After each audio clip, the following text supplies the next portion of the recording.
आपल्यासोबत महाराष्ट्र राज्य माध्यमिक व उच्च माध्यमिक शिक्षण मंडळाचे नागपूर विभागाचे अध्यक्ष डॉक्टर शिवलिंग पटवे आहे. सर, नागपूरमध्ये पेपर लीकचं जे प्रकरण आलं आहे नेमकं ती घटना काय आहे? हा जो प्रकार झालेला आहे तो वैयक्तिक विद्यार्थ्याच्या मोबाईलवर आलेला हा प्रकार असून याच्यामध्ये कुठलेही सामूहिक असं काही झालेलं नाही आहे. हा जो पेपर त्या मुलीच्या मोबाईलवर आहे तो 10:30च्या नंतर आलेला आहे आणि ती मुलगी परीक्षा हॉलमध्ये होती. ती 11 वाजता पेपर सोडवायला गेली होती आणि हा मोबाईल तिच्या बॅगेमध्ये होता. त्याच्यामुळं तो मोबाईल तिला 11च्या नंतर म्हणजे जेव्हा ती वॉशरूमला 12 वाजता गेली, 12 वाजता ती मोबाईल घेऊन पुन्हा कक्षात आली होती, तिच्या परीक्षा कक्षात. त्या ठिकाणी आल्याला लगेचच संबंधित इन्व्हिजिलेटरच्या लक्षात आलं की या मुलीने बाहेरून मोबाईल आणलेला आहे. तो तिने तात्काळ मोबाईल हस्तगत केला आणि त्या मोबाईलचा जो गैरवापर करणं त्या मुलीला शक्य झालेलं नाही आहे. त्यामुळं पेपर जरी तो तिच्या मोबाईलमध्ये आलेला असला तरी त्याचा तिला वापर करता आलेला नाही आहे. आमची जी यंत्रणा होती परीक्षा केंद्रावरची त्या यंत्रणेनं अत्यंत तातडीनं आवश्यक ते पावलं त्याच्यामध्ये उचललेली आहेत आणि संबंधिताविरुद्ध आम्ही पोलीस स्टेशनलाही गुन्हा नोंदवलेला आहे. बोर्डाची जी नियमावली आहे त्याप्रमाणे आम्ही सर्व घटकावर कार्यवाही पण करणार आहोत. सर, कधीची घटना आहे आणि कोणता पेपर होता? हा 18 तारखेची ही घटना आहे. रसायनशास्त्राचा पेपर होता आणि त्या दिवशीची ही घटना आहे. आम्ही यामध्ये नियमानुसार कार्यवाही करत आहोत. त्या मुलीच्या तो जो व्हॉट्सअप ग्रुप होता त्या व्हॉट्सअप ग्रुपमध्ये रसायनशास्त्राव्यतिरिक्त इतरही काही पेपर आढळले आहे.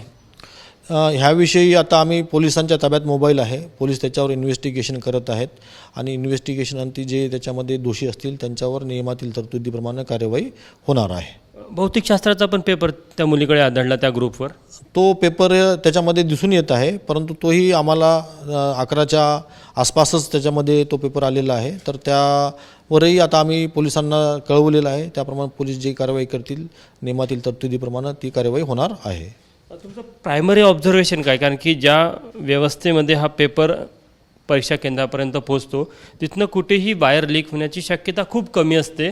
कोणत्या तरी केंद्राच्या आतमधनंच तो लीक होऊ शकतो. तुम्हाला काय वाटते, काय नेमकं घडलं असेल? हे जी परीक्षेची व्यवस्था आहे अत्यंत टाईट असते. ह्याच्यामध्ये कुठेही पेपर फुटीसारखा प्रकार होण्याला अजिबातच वाव नसतो.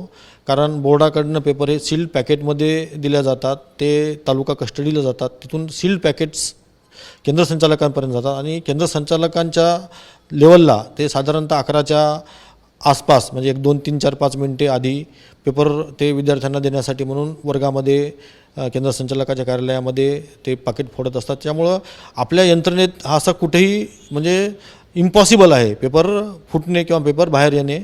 हा साधारणतः 11च्या नंतर 11च्या आसपासचाच हा वेळ आहे. त्याच्यामुळे याच्यामध्ये याचं काही असं विद्यार्थ्यांपर्यंत पेपर गेलेला आहे असं काही याच्यामध्ये दिसून येत नाही. विद्यार्थ्यांना मोबाईलमध्ये पेपर तो 11च्या नंतर त्यांनी बघण्याचा प्रयत्न केला आहे आणि त्याच्यामुळे दोषी असतील त्यांच्यावर आपण कार्यवाही निश्चितच करणार आहोत. असं बोललं जातं आहे की ती मुलगी प्रश्नपत्रिकेपेक्षा उत्तर त्या ग्रुपवर आलेले उत्तर बघायला गेली होती. आता ह्याच्याविषयी आपण असं काही सांगता येणार नाही, कारण आम्ही केंद्र संचालक आणि आमचे जे इन्व्हिजिलेटर होते वर्गावर त्यांचं आम्ही स्टेटमेंट घेतलेलं आहे.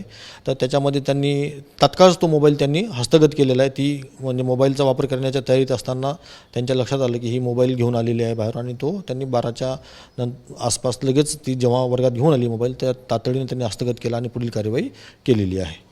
तिथला संपूर्ण स्टाफ बदलेला आहे, काय कारण काय? स्टाफ बदलवणं हा बोर्डाच्या परीक्षांचा आपण एक घेतलेली ती स्टेप आहे जेणेकरून कुठेही गैरप्रकार होणार नाहीत आणि एक मेसेज आम्हाला द्यायचा आहे. या निमित्तानं मी सगळ्या विद्यार्थ्यांना सगळ्या परीक्षार्थ्यांना सांगू इच्छितो की कृपया असल्या कोणत्याही चुकीच्या मार्गाने जाऊ नये आणि परीक्षा अत्यंत चांगल्या रीतीने द्याव्या. सर्व परीक्षेतील सगळे घटकांनाही माझं सांगणं असेल की आपण कृपया ज्या पद्धतीने या लोकांनी स्ट्रिक्टली ॲक्शन घेतलेली आहे, बोर्डाने याच्यामध्ये तात्काळ पोलीस केस केलेली आहे, तर आपणही सगळ्यांनी गैरप्रकार होणार नाहीत यासाठी पुढाकार घ्यावा. खाजगी शिकवणी वर्गाचा यामध्ये कुठेतरी संबंध येतो आणि त्या माध्यमातून कुठेतरी ग्रुप तयार करण्यात आले होते आणि मग विद्यार्थ्याला अशा प्रकारे प्रश्नपत्रिका आणि उत्तरं पुरवली जात होती असं एक पुढे येतं आहे तपासामध्ये प्राथमिक. हा भाग पोलिसांच्या तपासणीचा भाग आहे. पोलीस याच्यामध्ये जे कोणी दोषी असतील त्यांना शोधून काढतील आणि कारवाई करतील. मंडळाची पुढची भूमिका काय राहणार आहे? ह्याच्यामध्ये मंडळाची नियमावली आहे.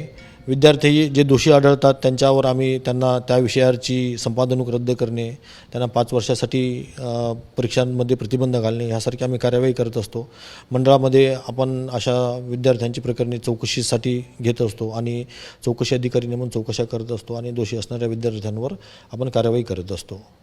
तर हे होते डॉक्टर शिवलिंग पटवे सर. कॅमेरामॅन मिथुन आदमणेसह तुषार कोहळे, ABP माझा, नागपूर. ABP माझा, उघडा डोळे बघा नीट.